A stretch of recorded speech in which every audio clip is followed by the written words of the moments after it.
What's up, Josh? How are you? Good.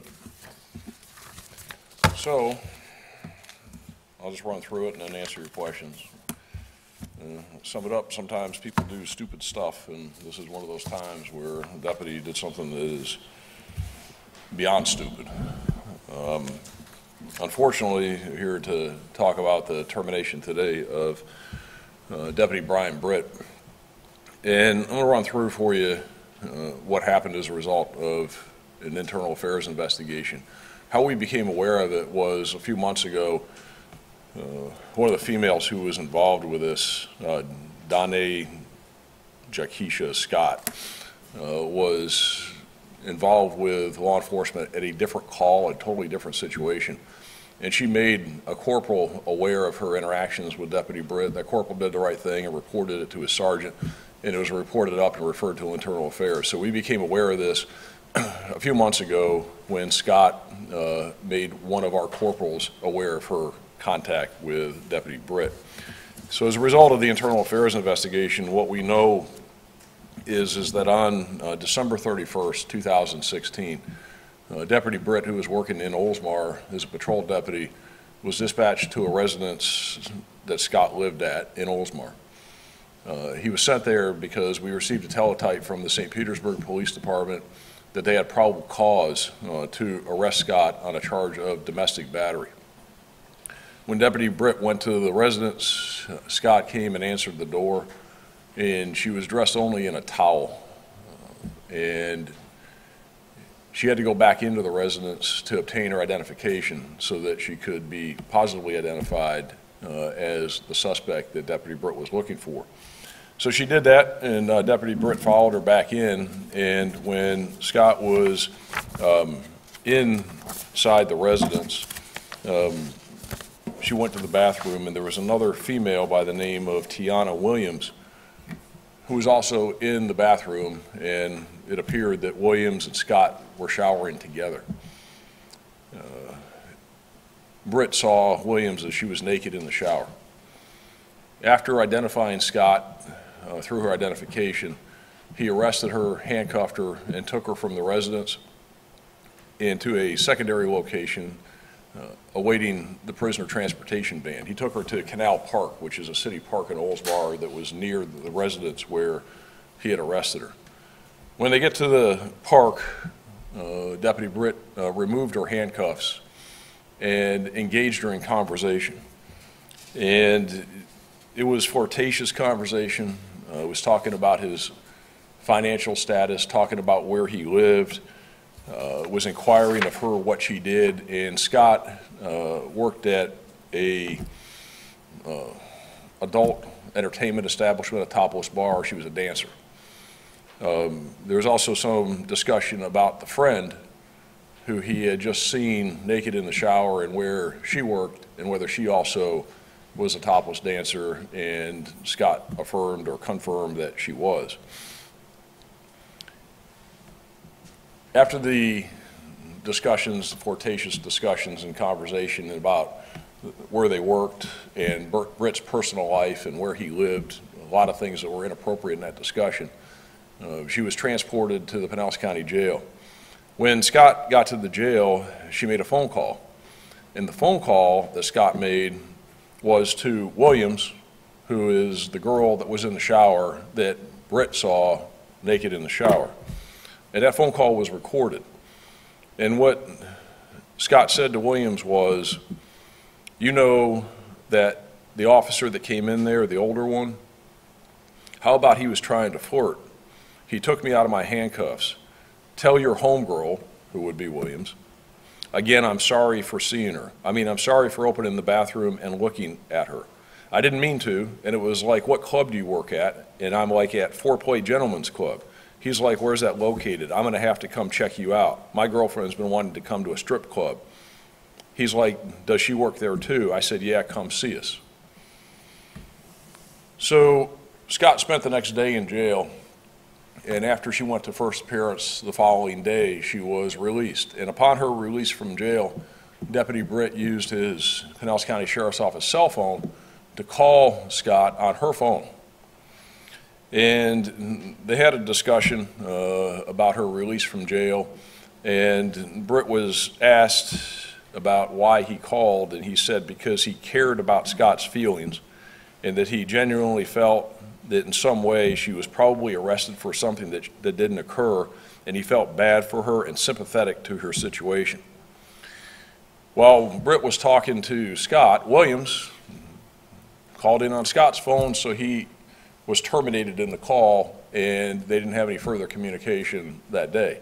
But during the next 7 to 10 days, there were numerous text messages exchanged between Scott and Deputy Britt, talking about marital status, talking about personal life, flirtatious type discussion, including Deputy Britt sending a photograph via text message of himself dressed as the Hulk to Scott. As these text messages went on for 7 to 10 days, Britt got to a point where he asked Scott to come to his house. So you got a deputy sheriff who arrested a woman who's been arrested, 15, 17 times previously, has a pretty extensive criminal history, to come to your house after you've had these exchange of text messages with her for 7 to 10 days. And while they're exchanging the text messages, Scott tells Britt that she's with Williams, who's the girl he saw naked in the shower. And so what Britt told Scott was, she's hot too, bring her, quote unquote. Britt said that they should come to his house for, quote, conversation, and that he would pay them $100 each for this conversation to drive from South St. Petersburg to his house up in Pasco County. So the two girls, for this conversation they were going to be paid for $100, drove to his house in Pasco County. He let them in, and when they go into the house is dimly lit. There's candles on, and they engaged in some conversation, and the conversation was about the girls providing fetish services for money, and that Scott did this to clients and considered Britt a client.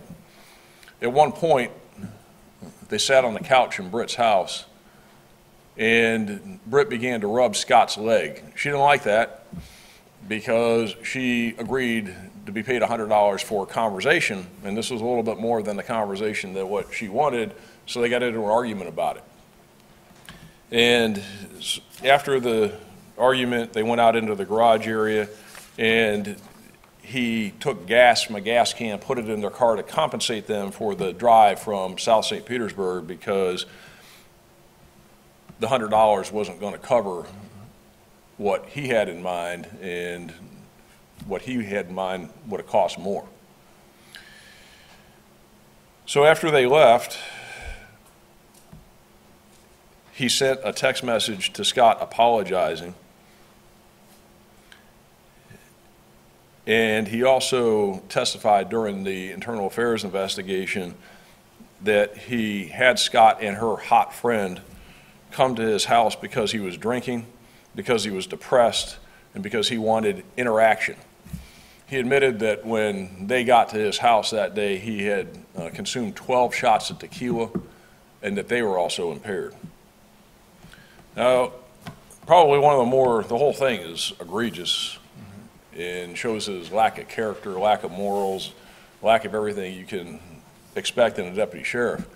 But while he had this woman in his house who he had arrested, who he's paying $100 to come there with her friend for this conversation, where he had 12 shots of tequila and he's on the couch rubbing her leg, his 11-year-old daughter was in the bedroom asleep.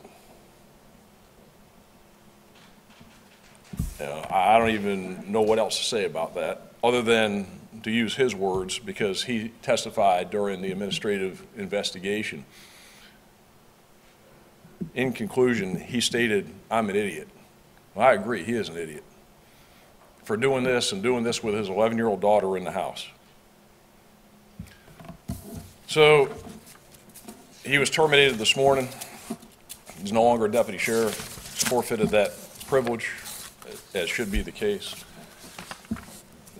Britt started here in 2000 as a detention deputy. He transferred to patrol as a law enforcement deputy in 2005. He transferred to the courthouse and court security in 2008. And then back to patrol later in 2008. His prior discipline, back in 2006, he was disciplined for accessing pornography on a sheriff's office computer.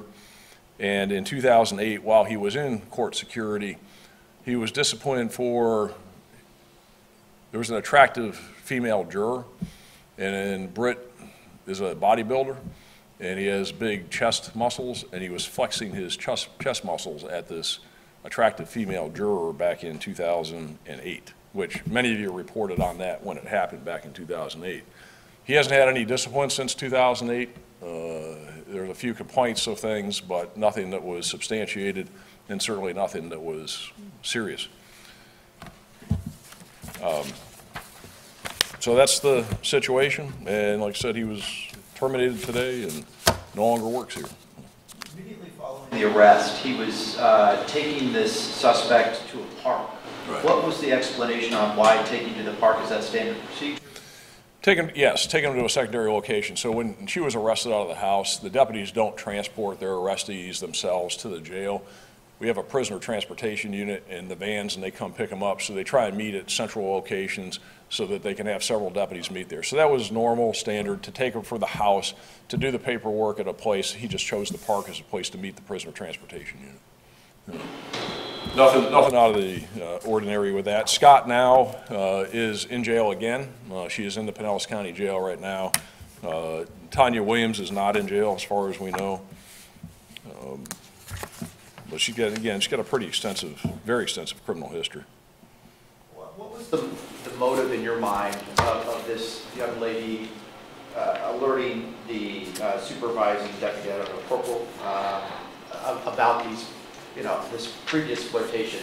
It's hard to tell. I mean, she was just talking about it, and she brought it to his attention, and he, of course, did the right thing, and he was alert to what she was saying and realized that it didn't appear right and that he needed to take action and needed to report it. So, why she would have, brought that up and why she didn't keep it to herself, I don't know. Maybe she felt slighted because she, drove all the way without the $100. I don't know. This was more a conversation and not something where she was feeling like she was being harassed in your mind?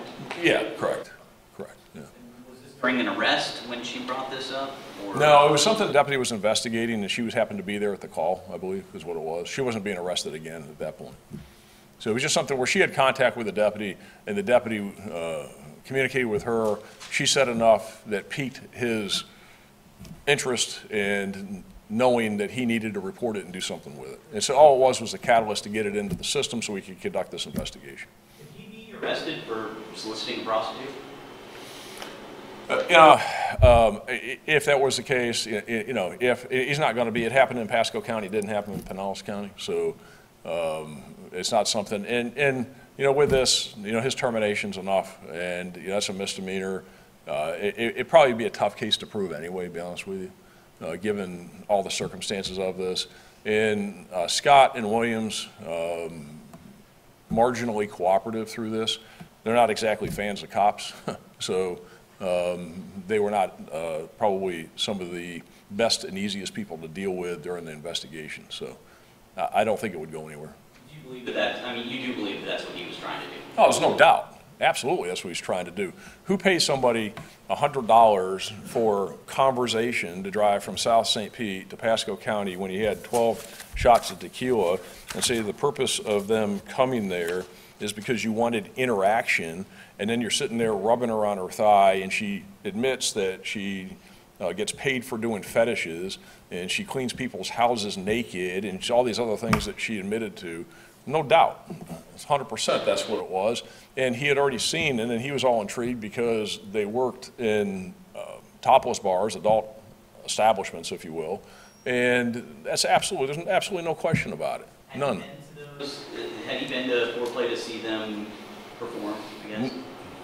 No, first time he met them was at the house in Oldsmar when he went to arrest Scott, and then the other girl, and probably, he was somewhat intrigued, I'm guessing, that they were showering together. That probably started it. And then from there, he thought that Williams was, quote, hot, according to him, and having the conversation with Scott. And then the next day is that she gets out of jail, and he's immediately calling and starts this interaction and starts the exchange of texts, and then has his 12 shots of tequila and brings both of them to his house.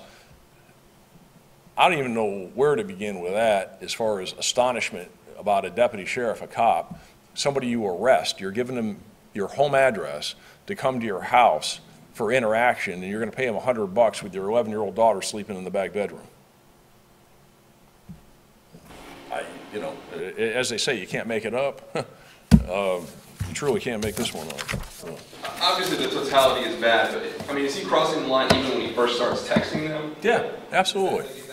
Would that be an issue as well? Where you cross the line at first, where you cross the line is that when he has her at Canal Park, is he takes the handcuffs off. Why would he take the handcuffs off? He's trying to befriend her. He's trying to flirt with her. He's engaging in inappropriate conversation. Even at the park, he's telling her about his financial situation, that he lives up at Holiday, talking about marital situations. So he crossed the line immediately when he first communicated with her and was trying to befriend her by treating her differently than any cop is going to treat anybody else they arrested. There's no reason to take those handcuffs off of her. Then there's no reason to have a conversation about where you live, about your family situation, about your financial situation, about where she works, and talking about her friend, and does your friend, who I just saw naked, does she work there too? So he started it right from the very beginning of being inappropriate in his communications with her. In your mind, though, when did this become a fireable offense? Was it when she finally shows up at the house, or he invites her up to the house, or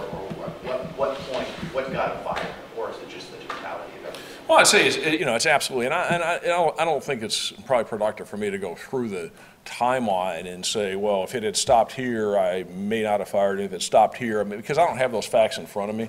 I mean, the facts are the totality of it, and based on the totality of it, it's absolutely firing, no question about it. And if it had just been the conversation at the park, we could have that hypothetical, but those aren't the facts that we're faced with, and those aren't the facts that I had to make a decision on. So probably not worth going there. Did Kogan video capture their interaction inside the cruiser? No. And it wouldn't. What was she being arrested for, and is it consistent with the rest of her record? Yeah, she was being arrested for domestic battery. It was an arrest that we had been asked to make by the St. Petersburg Police Department. And her criminal history is everything from drugs to resisting arrest to trespass to tampering with evidence to driving with suspended driver's license to burglary, reckless driving. No. Battery on a person over 65, retail theft, go on and on and on. She got a very extensive criminal history. You would have known her history. He had access to it. But even really then, it doesn't matter. It doesn't matter whether she had a criminal history or not. But she does, and a very extensive one at that. Sheriff, you were really upset about the 11-year-old daughter. Did DCF, are they going to play a role in this at all? He's divorced, and apparently she has visitation. And the daughter lives with the mom, so the daughter doesn't live with him. He's 45? 45, yes. 45 years old, yeah. All right, thanks, everybody. Yeah, so I'm going to, so it's Tanya, T-I-A-N-A, Williams, common spelling on Williams, Tiana Williams. And on Scott, so her last name is common spelling is Scott, S-C-O-T-T. And the first is D-A-N-E, apostrophe, J-A-H, Donna J, and then it's Keisha, K-E-I-S-H-A. Like I said, she's in the Pinellas County Jail right now.